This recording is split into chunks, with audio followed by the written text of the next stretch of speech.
안녕하세요, 부자촌생입니다. 오늘은 조금 민감할 수도 있는 내용을 가지고 이야기를 나눠볼까 합니다. 최근에 전세 사기 이슈가 많이 있었잖아요. 그래서 전세 사기 피해자들을 어떻게 구제할 것인지에 대한 방안이 나오고 있는 것 같습니다. 그래서 지금 야당에서는 전세 사기 피해자들에게 선구제, 후회수 해야 한다고, 그래서 전세 사기 특별법 개정을 준비를 하고 있는 것 같습니다. 그러나 여기에 대한 제 생각을 한번 이야기를 나눠보도록 하겠습니다. 그리고 제가 유튜브 멤버십을 운영하고 있습니다. 일주일에 제가 지역 분석에 대해서 하고 있으니까 관심 있는 사람들은 참고 부탁드리고요. 그리고 제가 블로그에서 현재 그 각 지역에 대한 분석 전자책을 최근에 발간했습니다. 그래서 현재까지는 동대문구, 성동구 두 개 편이 나왔고요.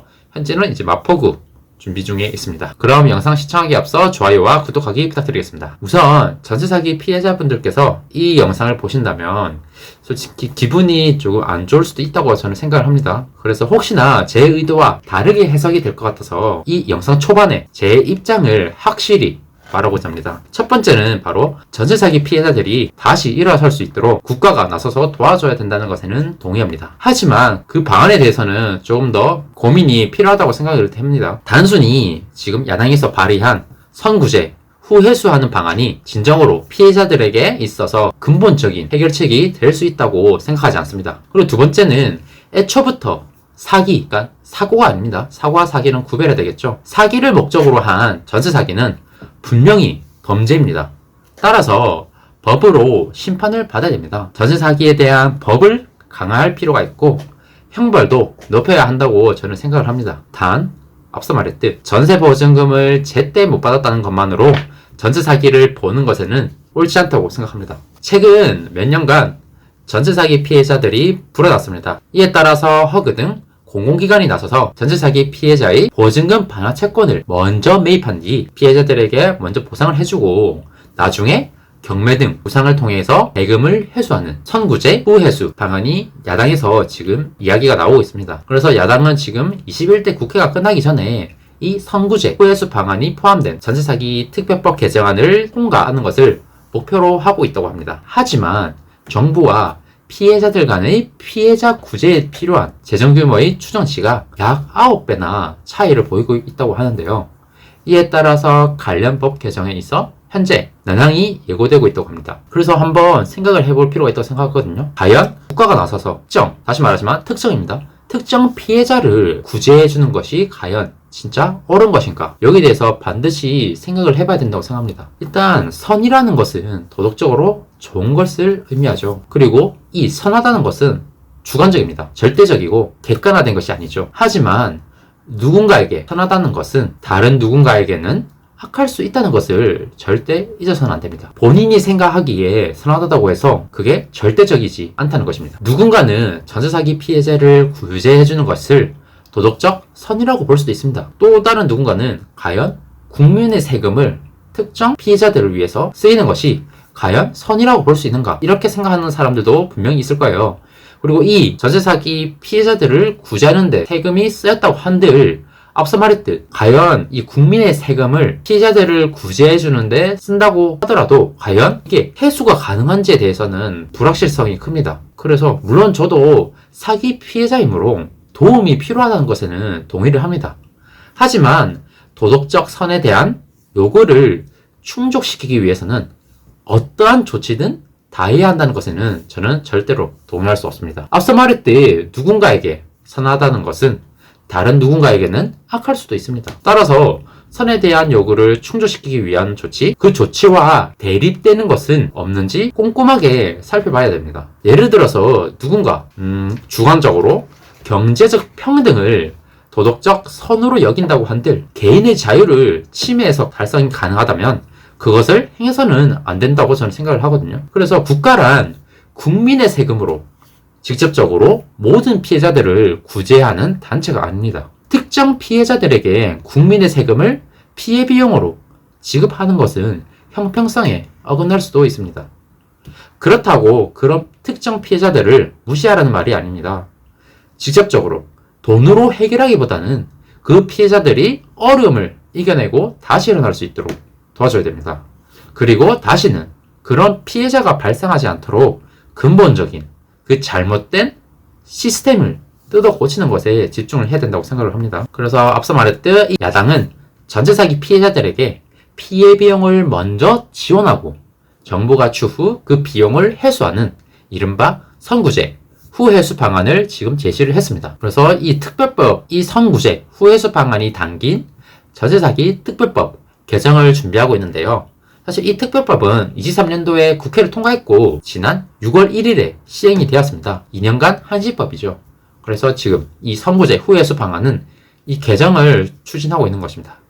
해당 방안이 추진된다면 허그 등 채권 매입 기간이 전세사기 피해자들에게 임차 보증금 반환 채권 매매 대금을 우선 지급을 하고요.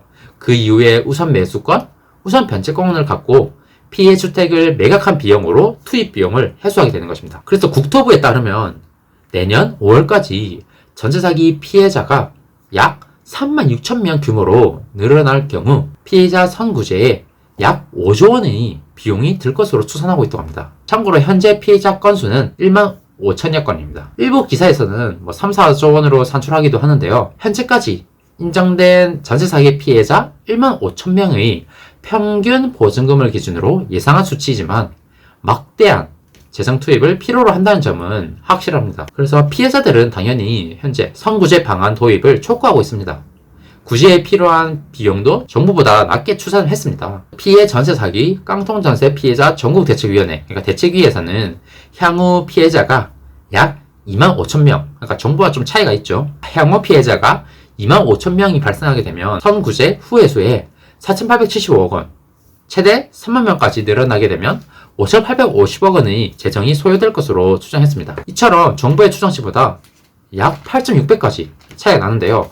어쨌거나 이 4,875억 원 국민의 세금을 투입을 해야 된다는 것을 의미하죠. 하지만 이 추후 비용을 해수, 보장하지 못하는 것이 문제이죠.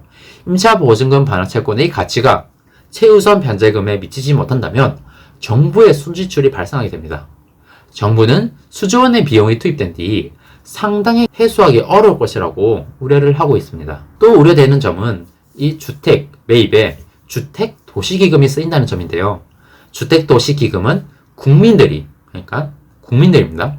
국민들이 납입한 청약저축금액과 부동산 취득 시 의무적으로 매입하는 국민주택채권 비용으로 조성이 됩니다. 하지만 이 기금은 서민들의 주택 구입 시 출융자와 임대주택 공급에 활용이 되어야 합니다. 즉, 사적 계약 영역의 피해를 보존하기 위해서 사용되는 것에 대해서는 부적절하다는 것입니다. 이처럼 이 주택 도시기금은 임대주택, 그러니까 다수의 국민, 특정 피해자들이 아닌 다수의 약자를 위해서 써야 되는 것이지 특정 피해자들을 위해서 쓰는 것에는 조금 논의가 필요하다는 것을 의미하죠. 더구나 주택기금의 건전성 또한 현재 좋지 못한 상황입니다. 최근 거래가 없었잖아요. 그러니까 주택 취득하는 경우도 없었습니다. 그렇기 때문에 부동산 취득 시 의무적으로 매입하는 국민주택 채권 비용도 당연히 감소했겠죠. 그래서 주택도시기금 여유자금이 21년 말에 49조 원에 달했으나 올해 3월 말 잔액이 13조 9천억 원에 그쳤다고 합니다. 이처럼 여러 가지 문제를 겪고 있습니다. 최근에 제가 하나의 책을 읽고 있는데요. 그래서 조금 전 이 책이거든요. 이 블랙아웃.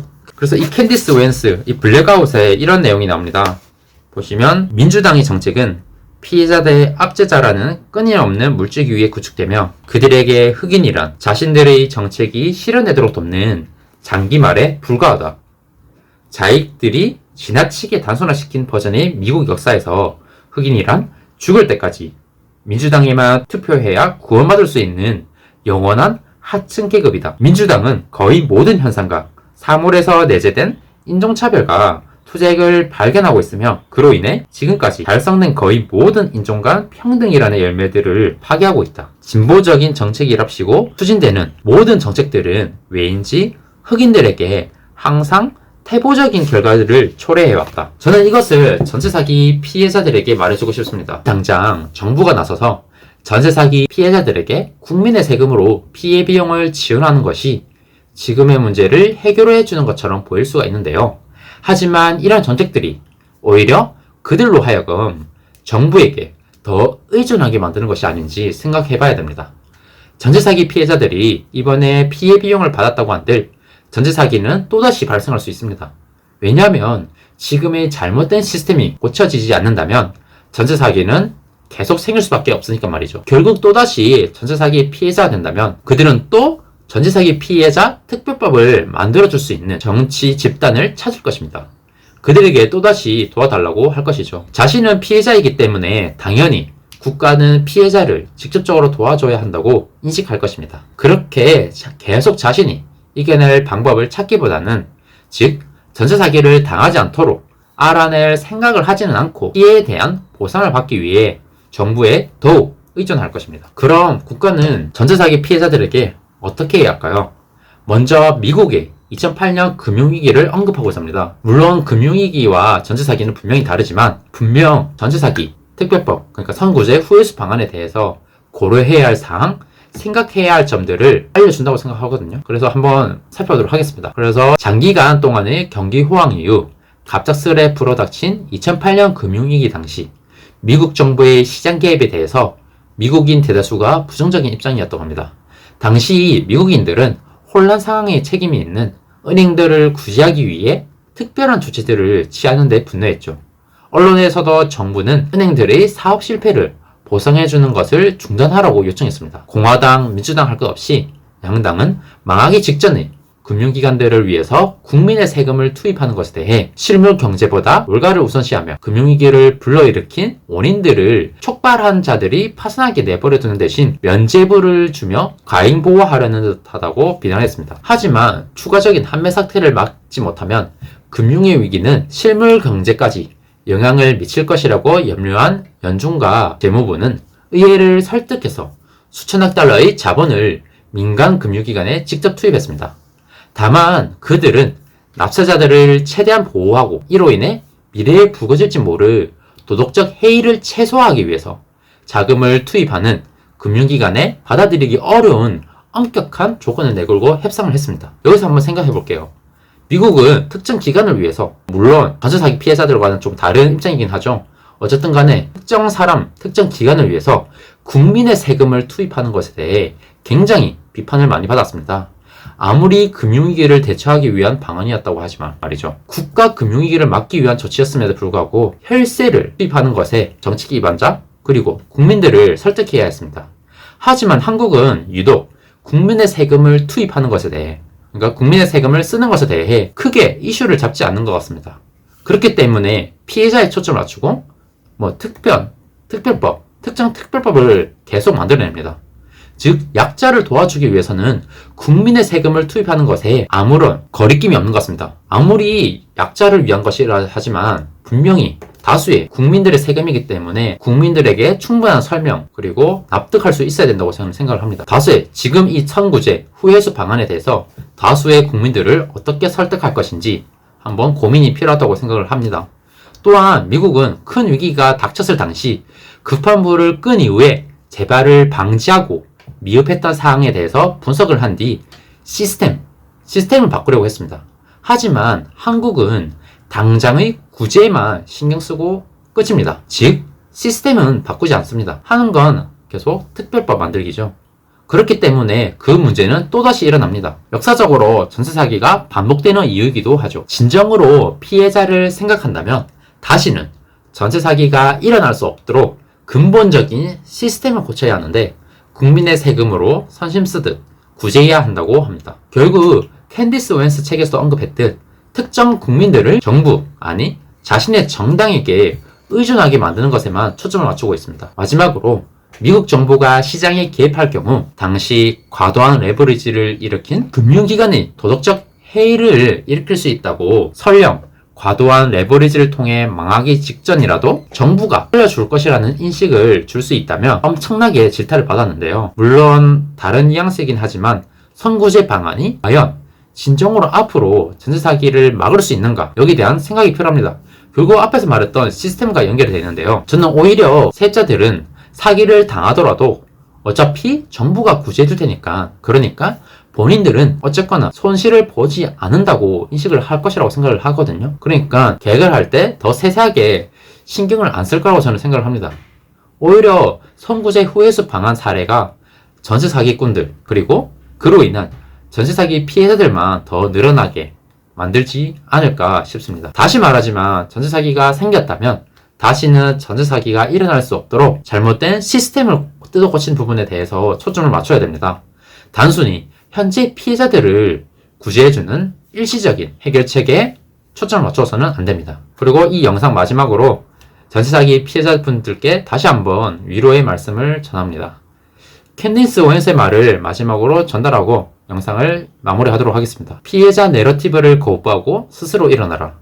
정부가 우리를 구원해 줄 수 있으리라는 거대한 신화에 계속 얽매여 있다면 이 나라가 마땅히 우리에게 제공해 줄 수 있는 잠재력을 결코 깨닫지 못할 것이다. 우리 모두 주체적으로 이겨낼 수 있다고 생각합니다. 그럼 오늘 영상은 여기서 마치도록 하겠습니다. 긴 영상 시청해 주셔서 감사합니다. 감사합니다.